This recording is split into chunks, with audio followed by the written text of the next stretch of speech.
When you were 12 and a half and got the part in Taxi Driver, was your Hmm. mother afraid of what you'd be exposed to playing a child prostitute?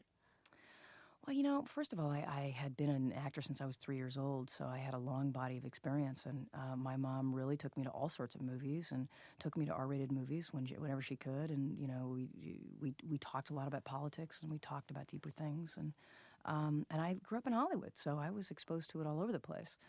I knew the work of Martin Scorsese and knew what an artist he was and had seen Mean Streets and had also done Alice Doesn't Live Here Anymore with him. So I don't really think it was that big of a consideration. It was a consideration, for example, for the Board of Education.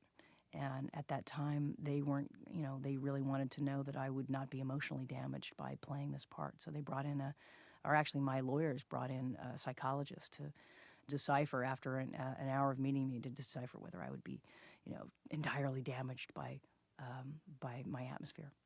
Let me just play a scene from this film. Okay. In this film, Travis Bickle, played by Robert De Niro, wants to rescue you from a life of prostitution. He's just kind of taken you as a cause. You're a 12-and-a-half-year-old kid or a 13-year-old kid who's being sold by a pimp, played by Harvey Keitel. And so De Niro goes to Keitel and buys some time with you, not to have sex with you, but to convince you to let him rescue you from this life. So here you are in a room together for the first time. He wants to change your life. You want to give him his money's worth because he just bought some time with you. Let's hear an excerpt of that scene. What's your name? Easy. Well, that's not any kind of name. Oh, that's easy to remember. Yeah, but what's your real name? I don't like my real name. Well, what's your real name?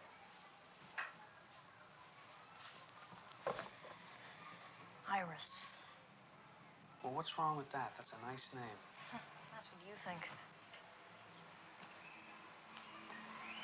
No, don't do that. Don't do that. Don't you remember me? You mean, remember when you got into a taxi? It was a checkered taxi. You got in and that guy Matthew came by and he said he wanted to take you away? He pulled you away? I don't remember that. You don't remember any of that? No.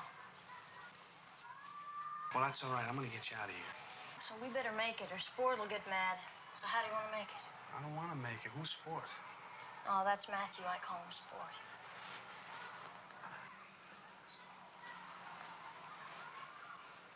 You want to make it like this?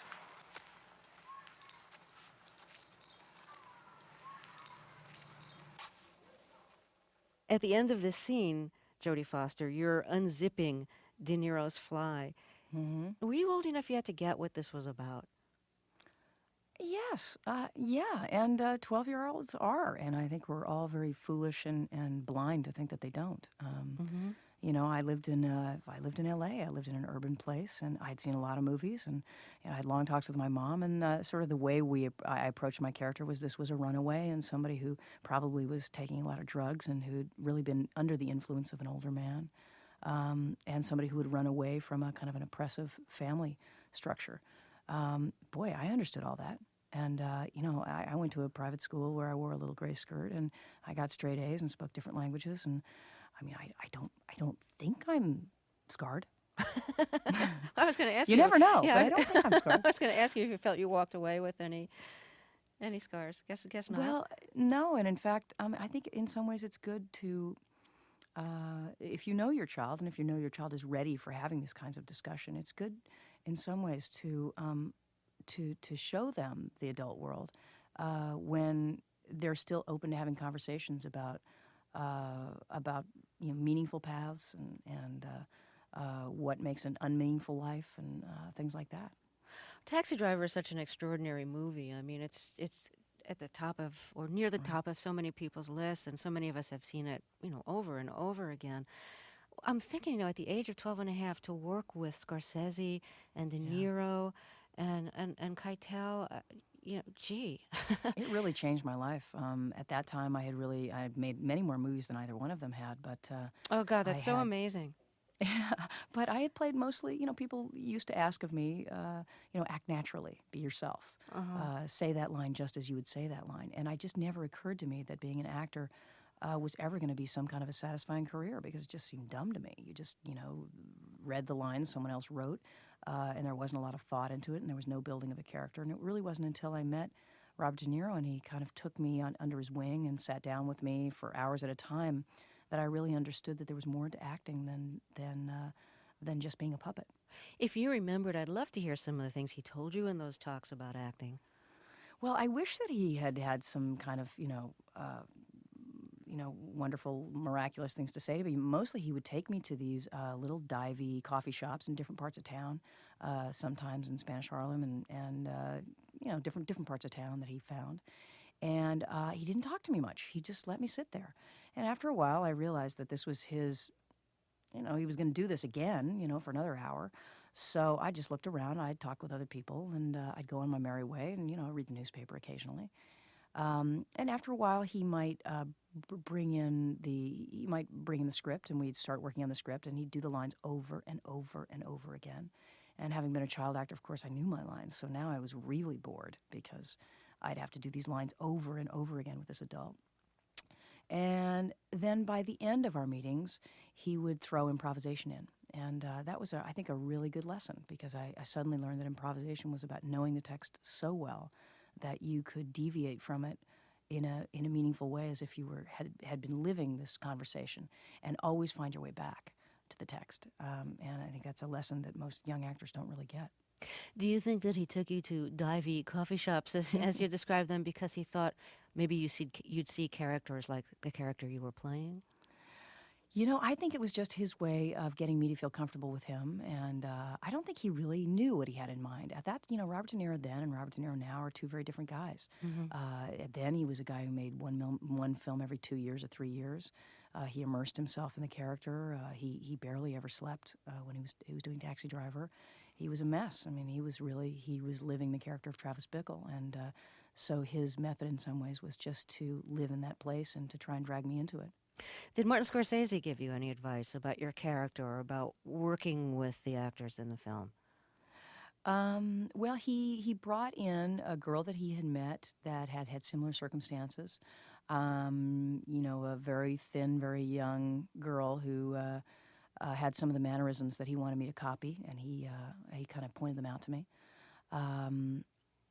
And that's pretty much all he did. And then he did a lot of takes at that time. He shot a lot of film and did a lot of takes.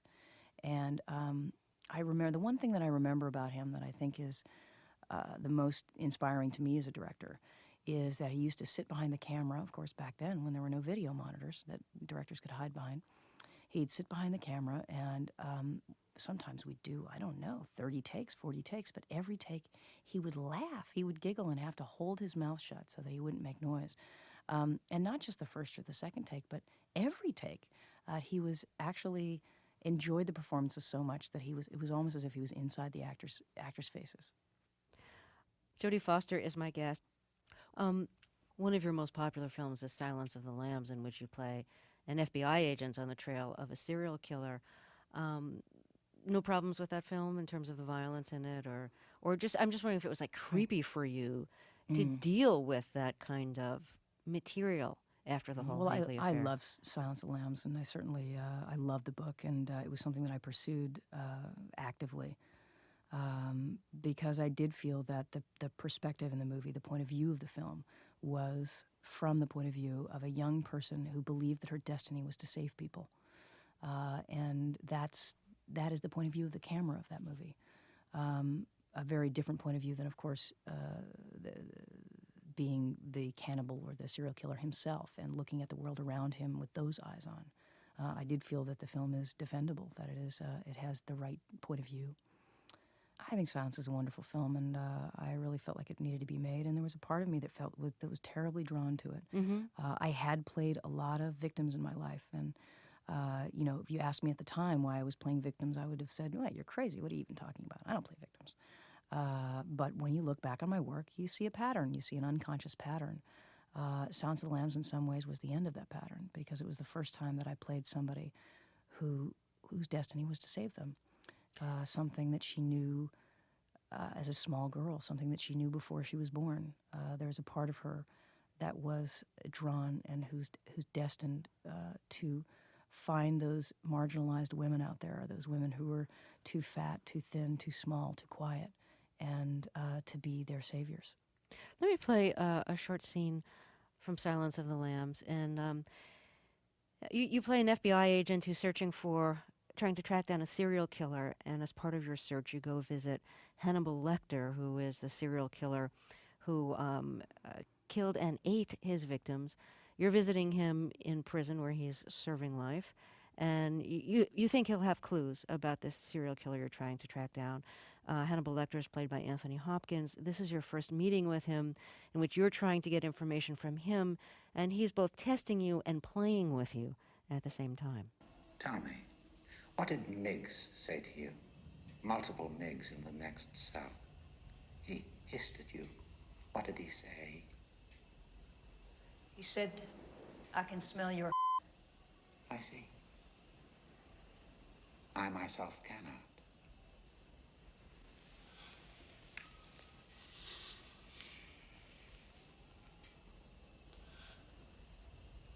You use Evian skin cream. And sometimes you wear lead at home. But not today. Did you do all these drawings, Doctor? Ah. That is the Duomo scene from the Belvedere. You know Florence? All that detail just from memory, sir? Memory, Agent Starling, is what I have instead of a view. Well, perhaps you'd care to lend us your view on this questionnaire, sir. Oh, no. You were doing fine. You had been courteous and receptive to courtesy. You had established trust with the embarrassing truth about Miggs.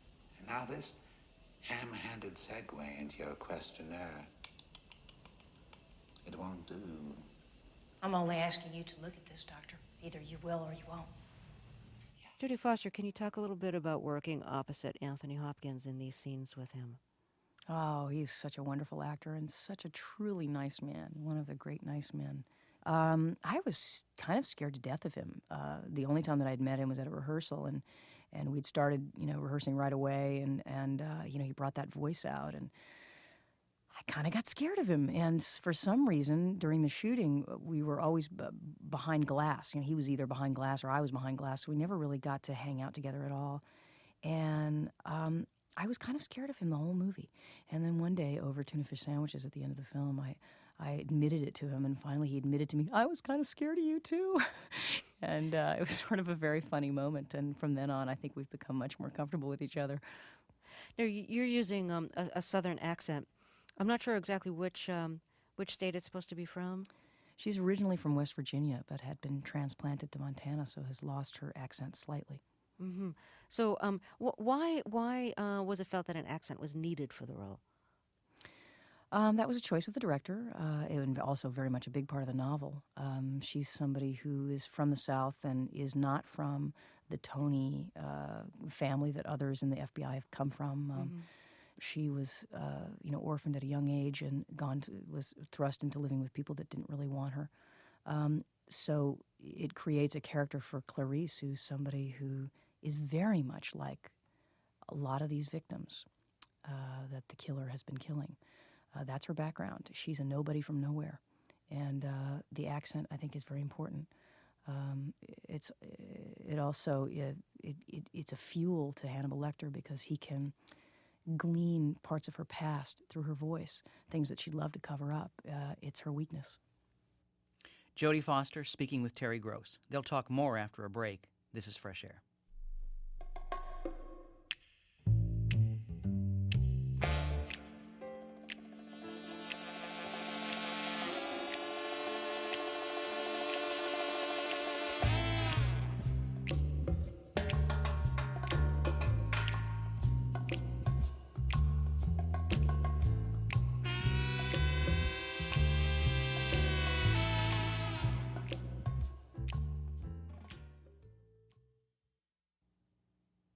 Back to more of Terry's interview with Jodie Foster, recorded last spring. I want to ask you about one other movie, The Accused, in which you play somebody who is raped. I don't know if you're the kind of actress who does a lot of elaborate preparation before a role, or if you just kind of go and do it. But well, It depends. I mean, it's certainly not the role you can prepare for, You can't by prepare for a role experiencing like it. that. Right. You really can't. I mean, if it was, if you're playing Henry VIII, you kind of know that you got to go look through some books and do some stuff. But to play somebody who's in the wrong place at the wrong time, there really isn't a lot of research to be done. I mean, there is the building of a character. You say she walks like this and she talks like this, and these are the people that she knows, and this is her education and her background. We can't forget that I was young when I made that movie, so I was doing a lot of unconscious denying. I remember specifically that I read the script literally once before I went to do the movie.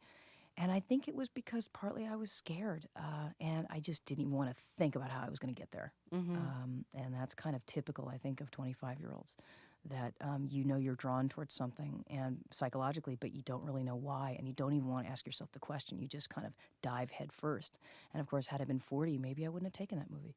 So did that put you in the position of doing more improvisatory reaction for the rape scene than you've improvised in other films? Well, no, I wouldn't say there was much improvisation. With a scene like that, you really can't be improvised because you don't want to have to repeat it 50 times. It's Right. too painful for everyone, not just me, but for the boys, for the men playing the rapists. It was, of course, much harder on them than it was on me, typical. And I spent a lot of time kind of getting them through it because in some ways I had the self-righteous part. I had the one who knew that she was on the correct side of the argument. And it was hard for them to play what they had to play. So I did not want them improvising because I just didn't want a lot of broken bones and a lot of pain. Right. So we did actually, in rehearsals, kind of go through studiously and figure out what it was going to be. But at the same time, nobody can really tell you what that moment's going to be like. And even though every inch of it was choreographed, through some of the scenes, I absolutely cannot remember what happened after they said action and between cut. I just don't remember. I remember before and I remember after, but I don't remember during. Can you watch your own films, and are some of your films easier for you to watch than others? I imagine watching the rape scene in The Accused is not like a great time for you. Right. Well, I do watch the movies right after I've done them and through the process of cutting them and the beginning of the previews and all that kind of stuff. And then once the movie's out, I never can watch them again. Occasionally I'll catch one on, pay-per-view or HBO or something, and I kind of cringe and have to turn it off. I just can't sit through it. Can you explain why? I don't know. I guess it's a moment that's passed, and you've lived it so much and so intensely, but you just don't want to go back there again. There's part of you that just doesn't want to go back there again, and you do feel self-conscious about it because you have seen it either so many times or you've lived it so many times, you've talked about it so many times. You just are not ready to live through it again. When you went to Yale, I remember it really made news. It was on TV, it was in the newspapers, and everybody was wondering, what's it going to be like for this young movie star to be a student at a university? So, I mean, in retrospect, was it possible for you to like just be a student there, or did you feel like you were sticking out all the time? Well, it was a wonderful moment in my life. I'm so glad that I did that, and it was a big step to take. At that time, really no other young actors had ever done that, sort of left their careers and said, I'm going to get an education. But had always been phenomenally important to me, and I just never knew I was going to be an actor when I grew up. In fact, it was the farthest thing from my mind. I thought, oh, well, I'll act for a few years when I'm 16 or 17, and then that'll be it. No one will want me anymore, which is pretty much what everybody had told me would happen. Yes, I did think that I was somehow going to have this anonymity, and for the first time in my life, I actually felt that. I really felt like I was living without any kind of scrutiny, without the eyes of everybody on me. And unfortunately, my freshman year, the assassination attempt on Ronald Reagan kind of shattered that, and very quickly I realized that hadn't been true at all, and that people had been watching me all along. And then, of course, it became a mad media circus, and my life in college really kind of changed from then on. But then after that, I sort of moved off campus and had a new life in college, and things did die down somewhat.